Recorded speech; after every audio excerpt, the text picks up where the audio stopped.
Who's the most popular politician on the left? AOC?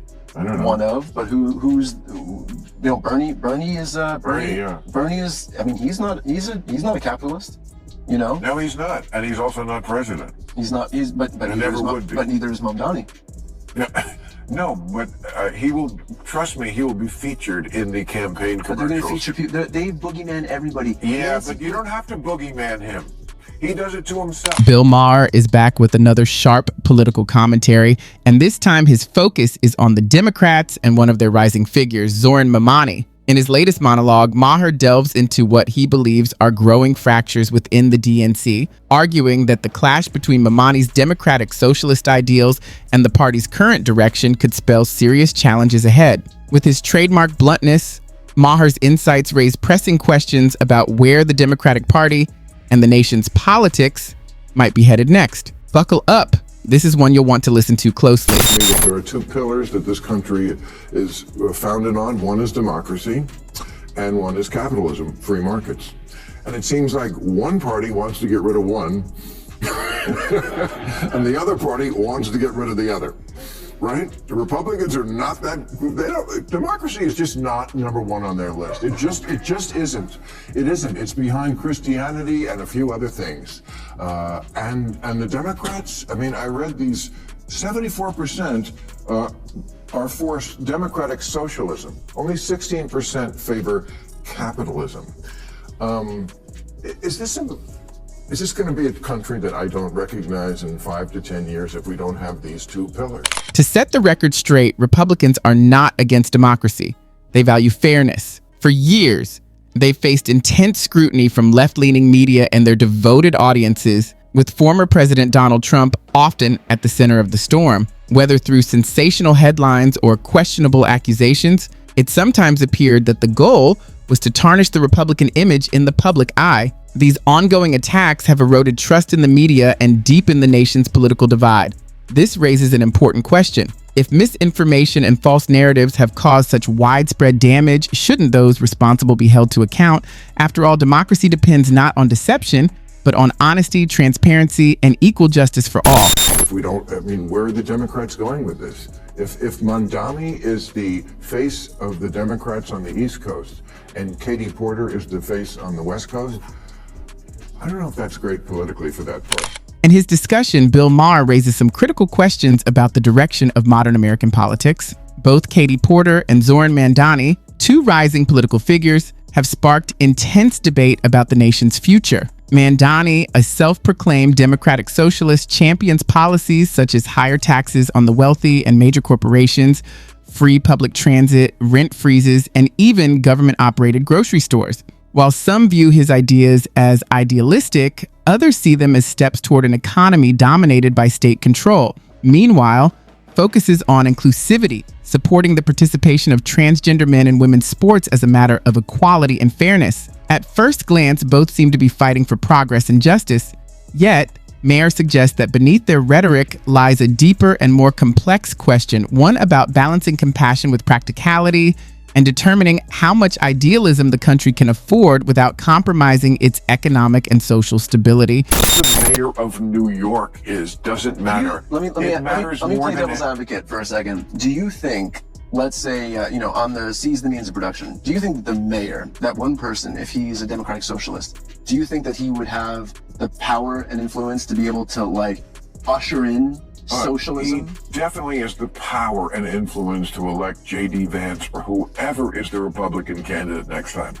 It is a walking commercial for the Republican Party nationally. The Republicans are when you let the Democrat socialists, and now they're actually calling themselves socialists, when you let them take over a major American city, this is what you get. The state-run grocery stores, which work so well in Cuba and the Soviet Union and Venezuela. Did you catch Maher's main point? He argued that if Zohran Mamdani continues to gain influence, it could open the door for J.D. Vance or another GOP contender to win the presidency. And honestly, he's not wrong. Many voters are wary of embracing policies that edge too close to socialism, fearing the tangible consequences such a shift could bring. In America, political momentum swings fast. When one party moves too far left, the other often reaps the benefits.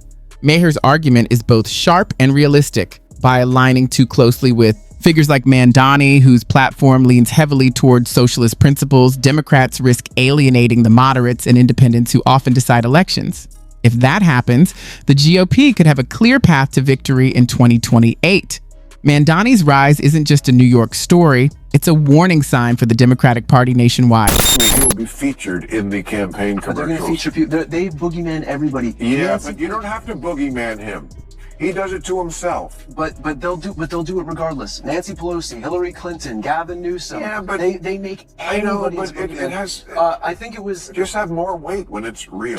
And that's the heart of it. Mamdani often becomes his own biggest obstacle. On paper, his dream of a socialist society built on fairness, equality, and broad government support sounds noble. But in practice, it raises serious concerns about sustainability, economic balance, and personal freedom. While some are drawn to his ideals, a much larger share of voters see them as unrealistic and polarizing. In today's political climate, where perception often defines success, Mamdani's dramatic rhetoric tends to overshadow his intentions. For many Americans, his proposals appear too extreme, too risky, and too far removed from the realities of governing. That's why, despite his growing influence, his chances of rising to national leadership remain slim. You have to boogeyman him. He does it to himself. But they'll do it regardless. Nancy Pelosi, Hillary Clinton, Gavin Newsom. Yeah, but they make I know, everybody. but it has. I think it was just have more weight when it's real. I mean, when you can really. It's worth noting that many of the figures this liberal commentator claims are unfairly attacked by conservatives have largely created their own problems. Take Gavin Newsom, for example. His setbacks weren't the result of some grand right-wing conspiracy, but of his own mismanagement during the devastating Palisades wildfires in California. He was critically underprepared, with too few fire crews available, and even diverted water that could have saved homes and lives to protect fish habitats. Then there's Nancy Pelosi. She didn't need political enemies to damage her reputation. She managed that herself when reports surfaced, suggesting she profited from insider trading. The irony is striking. Members of the liberal elite often complain about being misrepresented, yet their questionable choices and motives paint a clearer picture than any critic ever could. It'd be horrible for a guy like you, who you spent your whole life talking about how government tries to do too much, which it does, and spends too much. And here you have Trump, who is the Republican, who is aggrandizing more power than anybody, as we just talked about. And on the other side, you have the guy running in New York, Mamdani, right? Okay, who's like a straight up communist. I mean, he is. He talks about, the things that communists say. I mean, he wants free grocery stores, free buses. I want him to win. You want him to win? Yeah. Younger Democratic voters appear drawn to Mamdani, though much of their enthusiasm seems fueled by idealism rather than firsthand experience. Many of them have never studied or lived through the harsh realities of communism. To them, it looks like a perfect world, equal wealth, equal power, and shared opportunity for all. It's an inspiring vision on paper, but history tells a far grimmer story, one marked by restricted freedoms, authoritarian rule, and economic collapse. Countries like Cuba, Venezuela, and the former Soviet Union have all tried to build such systems, and each has faced devastating consequences. Yet socialism still appeals to many young people who see it as a kinder, fairer alternative to capitalism. What they often overlook is that the promise of equality can mask something far darker: censorship, control, and the suppression of individual drive, the very freedoms democracy was built to protect. I think every 20 years or so, Wait. we need every 20 years or so, we need a conspicuous, confined experiment with socialism so we can crack it up again. Socialist slogan used to be, workers of the world unite, you have nothing to lose but your chains. The new socialist slogan is, trust us, this time it won't be a mess. And that's the bottom line. History makes one thing unmistakably clear. Socialism has a far greater record of failure than success. Yet many young Democrats seem eager to try it again, convinced that their version will somehow work where others have collapsed. But we don't need to repeat the same mistakes to understand their consequences.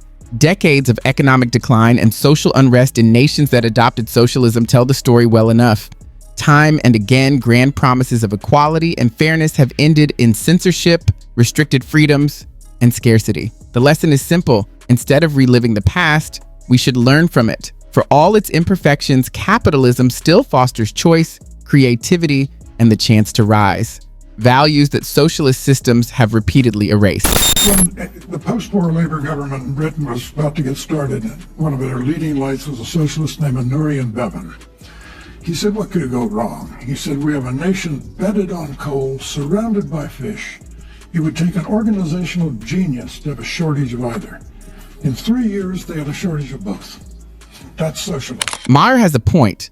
A Mamdani Alexandria Ocasio-Cortez ticket in 2028 would likely be a political catastrophe for the Democrats. While it might energize a small, youthful segment of the far left, it would alienate the majority, particularly older, moderate, and working-class voters. These groups have seen firsthand the fallout of radical experiments and understand how extreme ideologies can fracture a nation's economy and social fabric. Older generations especially would see through the slogans and recognize that such a ticket could harm rather than heal the country. What Democrats need now isn't ideological purity, but adaptability and balance. On paper, a Mamdani AOC partnership might look daring and progressive. In practice, it would only deepen polarization and push the electorate further toward the center or even the right. The big crowds that come out to you when you're talking in a festival or wherever they are, I think because I think Bernie showed up at Coachella. That must have been fun for the fans. It's who shows up on election day. And I just don't see that's the ticket. I mean, Cory Booker, I know you've worked with him. I like Cory a lot from my home state in New Jersey. Made a speech for 25 hours. Again, just whacking each other off. This is just not what's going to get the job done.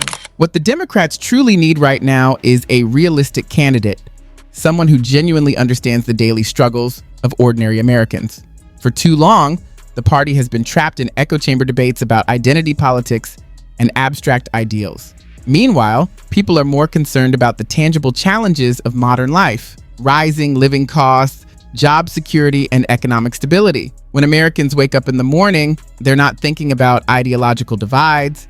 They're thinking about how to feed their families, afford groceries, and pay the rent. To regain public trust, Democrats must step outside their political and cultural bubbles and engage with a broader range of perspectives, not just the ones that echo their own beliefs. The party needs a leader who blends forward-looking ideas with practical solutions, someone who understands the nation's core issues emotionally, practically, and financial. That's all for today's video. If you enjoyed this discussion, please click like and subscribe for more content like this. Thanks for watching, and I'll see you next time.